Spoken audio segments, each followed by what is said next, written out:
Welcome to the Deep Dive. The world of AI and tech, it's moving incredibly fast, almost dizzying sometimes. Absolutely. Staying on top feels like a full-time job. Exactly. So our mission here is simple. Cut through the noise for you.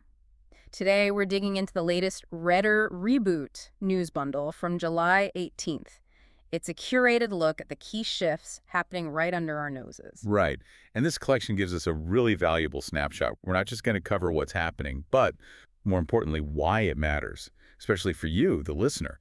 We'll see diverse applications, big players making moves. And we'll connect those dots. The goal is to unpack it all, pull out the crucial bits, so by the end you have a much clearer picture of where this is all headed. Ready to jump in? Let's do it. Okay, first up, OpenAI.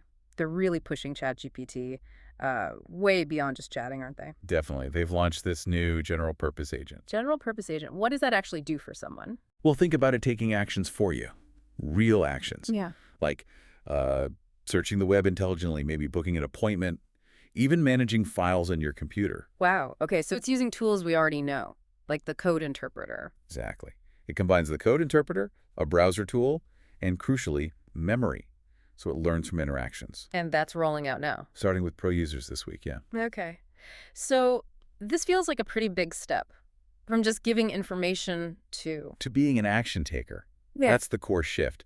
It's moving from AI as, let's say, a smart encyclopedia to AI as a digital assistant that actually does stuff. And if you zoom out, this points towards truly autonomous AI assistants, which, brings up those big questions for you about convenience versus control. Right, how much do you hand over? Interesting. And they're not stopping there, are they? I saw something about an AI office suite. Yes.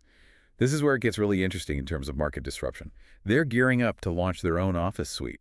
To compete with Microsoft Office, Google Workspace. That sounds ambitious. Extremely ambitious. The idea is to challenge them head-on by building AI features deep into the core of writing, spreadsheets, presentations, not just add-ons, but fundamental integration. So AI doesn't just help you write the doc, it kind of co-creates it. That seems to be the vision. It's a major move into enterprise software. They're expecting a launch later this year. It really signals their long-term revenue strategy, too. And speaking of revenue, they're also looking at e-commerce, getting a slice of sales driven by ChatGPT. Yeah, that's the other piece. It suggests ChatGPT could become more than just a search or info tool. It could become transactional. Like, you ask about a product and it helps you buy it right there. Potentially, yes.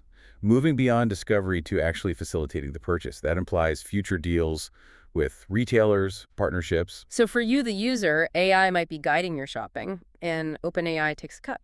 Precisely. It embeds AI right into the flow of online commerce, a very powerful position to be in. Okay, let's shift gears a bit. How is AI changing things in the workplace, like day-to-day? Slack's got some updates. Right. Slack's upgrading its platform. They're bringing in AI-powered search, which could be huge for finding old conversations or files. And transcriptions, too, for huddles. Automatic transcriptions and summaries for huddles, yeah.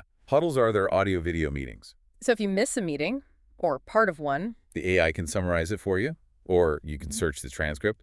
It's really about tackling those common pain points, finding info quickly, catching up easily, boosting productivity. Makes sense. That's rolling out to paid users first. Paid users first, yes.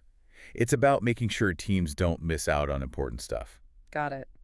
Now, for the tech folks listening, the developers, Amazon's making a big play, Kiro. Kiro, yes. Amazon's entry into the AI-powered IDE space, an integrated development environment. So, competing directly with Microsoft's Visual Studio and GitHub Copilot. That's the target. Kiro offers smart code suggestions, help with debugging, project management tools, all aimed at streamlining how enterprise software gets built. So it's automating parts of the coding process itself? Exactly. It shows just how intense the competition is to enhance and automate the creation of technology.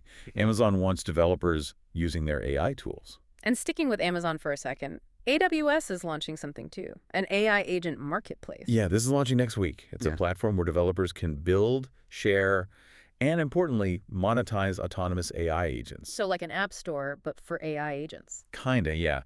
Anthropic is going to be an early partner, offering agents powered by Claude. Okay. And this connects to their other services. Deeply integrated with Bedrock and SageMaker, their main AI platforms. So what AWS is really doing here is building an entire ecosystem for these AI services. It opens up totally new ways for businesses and developers to use and sell AI capabilities. Fascinating. Okay, let's switch over to Google. They're doing, well, a couple of different things with AI. First, AI calling for local businesses. Right. This builds on Google Duplex, if you remember that. Great. The idea is the AI assistant in search can actually call a business for you. To do what? Check their hours. Make a booking. Exactly. Check hours, make reservations, ask simple questions, things that might normally mean you waiting on hold. So, less time on the phone for mundane stuff. That's the goal, pushing AI deeper into that personal assistant role, handling real-world tasks initiated through search, making life a bit easier, theoretically. But then on the other side, with Google Discover, they're adding AI summaries, and publishers aren't happy. No, they're quite concerned. Discover is adding these AI-generated previews or summaries of content. Meaning users get the gist without clicking the link. That's the worry. Publishers fear it'll mean even less traffic coming to their sites, compounding the losses they might already be seeing from AI overviews and regular search results. So it's convenient for the user? Mm-hmm. Maybe too convenient for the publisher. That's the tension, exactly. It highlights this ongoing conflict between instant information access for you, the user, and the need to sustain the original creators of that information. It's rolling out gradually, but it's a big deal for the future of online content. Let's tie this into the economy. Prime Day happened recently. Huge sales, right?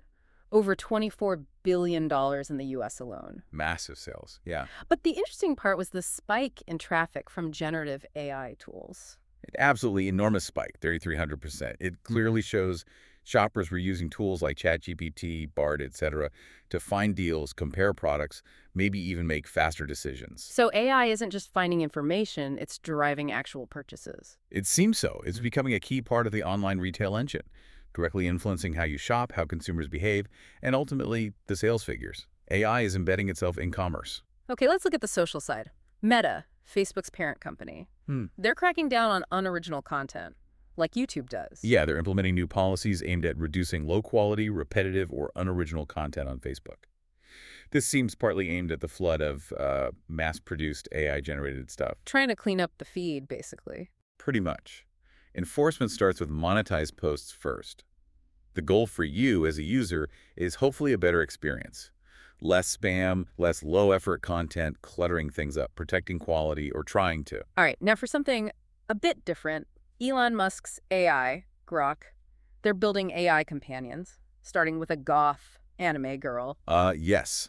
That is the news. xAI, Musk's company, is developing customizable AI personas for Grok, aiming for more personal, maybe more engaging interactions on X. So AI friends or companions. That seems to be the direction. They say more companion types are in development. It really pushes AI into that realm of, well, companionship and even emotional connection. Which raises a whole lot of other questions. Absolutely. Huge questions about the future of human-AI relationships, what we seek from technology, the boundaries. It's definitely provocative. And one final piece, speaking of boundaries being pushed, Goldman Sachs. They're testing an AI agent, Devin, as an employee. Well, testing it, yes. Devin is that AI coding agent from Cognition AI that got a lot of buzz. Goldman is piloting it to see how well it can automate software development tasks within their environment. So, assessing if AI can do the work of human developers. That's the core question they're exploring. Can it supplement or maybe even replace certain developer functions? Wow. So even highly skilled jobs. Even high-skill creative roles like software engineering are potentially impacted.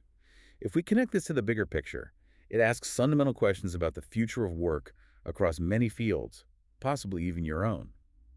How do human skills evolve alongside AI agents? What a whirlwind. We've gone from AI agents acting for us to AI office suites, AI driving sales, AI companions. And even AI being trialed for high-end coding jobs. It's really striking how fast this is all moving. Yeah, these aren't just small updates anymore. These feel like foundational shifts. Completely. We're seeing concepts turn into real products and services integrated into daily life and major industries at a really unprecedented speed. We've tracked AI moving from search to action, content creation to actual commerce, professional tools to, well, personal companions.